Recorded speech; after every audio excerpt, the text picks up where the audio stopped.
Si vous êtes dans le dropshipping, si vous êtes dans le e-commerce, ou alors si vous voulez aller dans le e-commerce, vous devez faire attention à la douane. On a vu plusieurs personnes perdre leurs produits tout simplement parce que ça ne respectait pas les conditions douanières.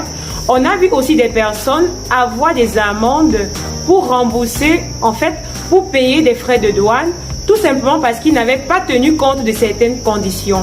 Dans cette vidéo, je vais vous donner tous les aspects, je vous dirai tout ce dont il faut tenir en compte pour éviter les frais de douane exorbitants, pour éviter la saisie de vos produits et de vos marchandises par la douane et pour éviter d'être traduit en justice par la douane.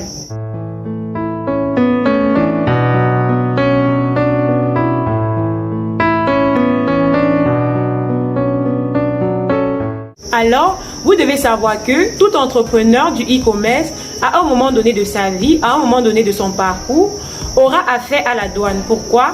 Parce que les produits que vous vendez quittent d'un continent à un autre ou bien quittent d'un pays à un autre, des fois avec des pays où il n'y a pas d'échange monétaire. Et c'est la raison pour laquelle ils sont saisis par la douane. Des fois, la douane doit imposer une taxe. Des fois, la douane doit contrôler ces produits-là. Alors, comment est-ce que la douane fait pour saisir ces produits? Regardez un peu cette petite vidéo. Plus d'1 million de containers sont déchargés chaque année. C'est une plaque tournante pour tous les trafics en Afrique de l'Ouest. Ça c'est sûr, ça vient d'Inde. Dans la ligne de mire des douaniers ce jour-là, un virus qui ronge toute la planète. Un virus économique, les contrefaçons. Il y a bien sûr toujours les produits de luxe comme les ceintures, les sacs, les chemises de grande marque. Mais désormais, il y a encore plus étonnant, de la contrefaçon, je te dis pas la chaleur qu'il fait là-dedans, de mayonnaise. Car désormais, tout ce qui se vend se copie. Et ce n'est pas sans danger. Les boissons, dont certaines peuvent contenir des bactéries, de l'électroménager qui peut prendre feu, des cosmétiques, du parfum qui peuvent provoquer des allergies, et toujours plus gros, des portières, des pare-chocs, des pare-brises, des capots, et même ces pièces détachées de... Alors ça c'est le cas de l'Afrique. Comment est-ce que la douane se comporte en Afrique? Mais il faut savoir que pour l'Europe, la douane est beaucoup plus vigilante. Et ici j'aimerais dire que il y a un pays, la France, la douane française est extrêmement vigilante. Je me rappelle une amie à moi est allée en France de l'Angleterre, est allée de l'Angleterre pour la France patron et lorsqu'elle rentrait en France, elle avait un sac à main qui avait la forme d'un Louis Vuitton mais n'avait pas l'inscription Louis Vuitton dessus.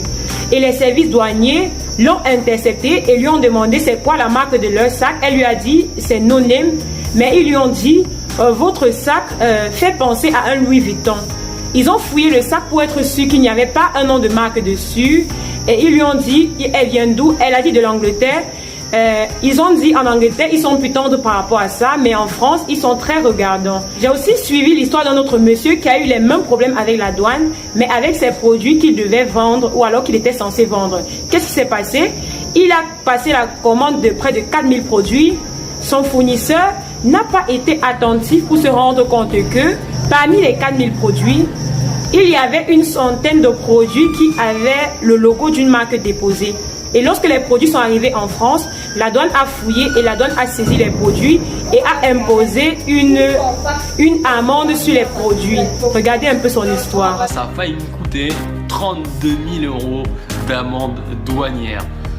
Bon alors, je me suis défendu, j'ai engagé un avocat et en fait l'histoire est allée jusqu'au tribunal. Je suis passé au tribunal correctionnel. En fait, ce qui s'est passé, c'est que le fournisseur, il m'a foutu une petite partie, une infime partie pour moi.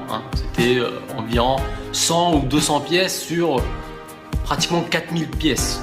Voilà. Ces 100 ou 200 pièces, il y avait un logo qui était imprimé dessus.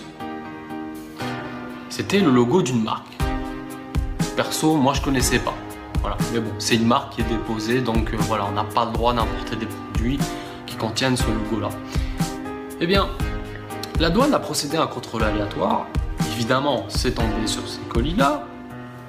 Ils ont trouvé ces... Voilà un peu la troisième histoire que j'aimerais vous raconter. C'est l'histoire d'une personne qui a passé des commandes, des marchandises avec des logos ou avec des noms de marques déposés, comme Chanel, Louis Vuitton, Adidas. Vous voyez toutes ces marques-là. Des sacs Michael Kors, des beaux sacs Michael Kors. Vous avez déjà vu des vidéos ou alors des publicités en ligne. Encore que ces produits-là, on ne fait même pas la publicité. Facebook ne laisse même pas passer ce genre de publicité. Donc, quelqu'un fait ce genre de commerce sur sa page privée. Il faut savoir que ce sont des produits contrefaits et la douane, ses responsabilités, c'est de lutter contre ces produits contrefaits. Et généralement, lorsque ce genre de produits arrive à la douane, ils ont une méthode pour identifier ces produits-là. Ils se basent sur quoi? Sur le lieu, d'où le produit, envers le lieu de provenance du produit. Ils se basent sur les détails qui ont été inscrits sur la déclaration de douane. Ils se basent également de la taille du colis, du poids, de la taille du colis, pour savoir que ça c'est un produit qui doit être vendu et ça peut être un produit contrefait. Ils ouvrent le colis pour regarder ce qui est à l'intérieur. Vous n'allez pas croire ce que vous allez voir. Lorsque la douane intercepte ces produits-là, ils sont tout simplement détruits. Regardez un peu ce qui se passe quand la douane intercepte ces types de produits. Une extrême vélocité, une extrême adaptabilité des trafiquants qui suivent la mode, voire l'anticipent. Ici, on a saisi des coques de téléphone portable en janvier d'une grande marque de smartphones, alors que ces smartphones n'ont été commercialisés qu'en mars en France. La nature de la marchandise qui est déclarée nous interpelle, l'expéditeur nous interpelle, ou le destinataire, ou le poids du colis ou son volume par rapport à ce qui est déclaré. Bien souvent on tombe ou de la contrefaçon ou un peu de médicaments, enfin on cherche beaucoup de choses, quoi. La contrefaçon chez nous, c'est 8 millions de produits saisis en 2011 qui viennent de tous les endroits. Vous avez un emballage qui est très mauvais, rien qu'au son, quand vous touchez, le produit n'est pas bon. Alors on n'a pas de produits authentiques à vous montrer, mais la différence elle est flagrante.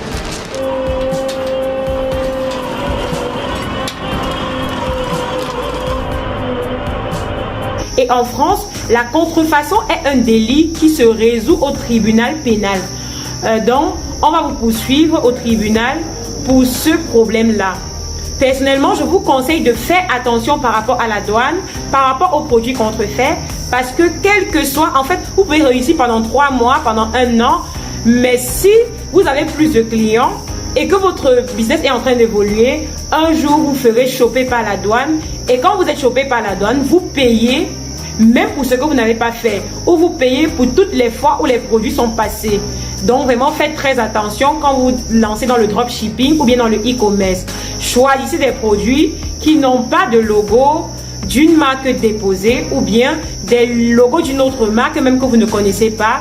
Évitez cela parce que vous ne connaissez pas quelle est la marque qui a été déposée ou pas. D'accord? Faites très attention. Mettez l'accent dessus auprès de votre fournisseur. Dites à votre fournisseur que vous ne voulez pas des produits avec marque déposée dessus, avec indice dessus, vous ne voulez rien.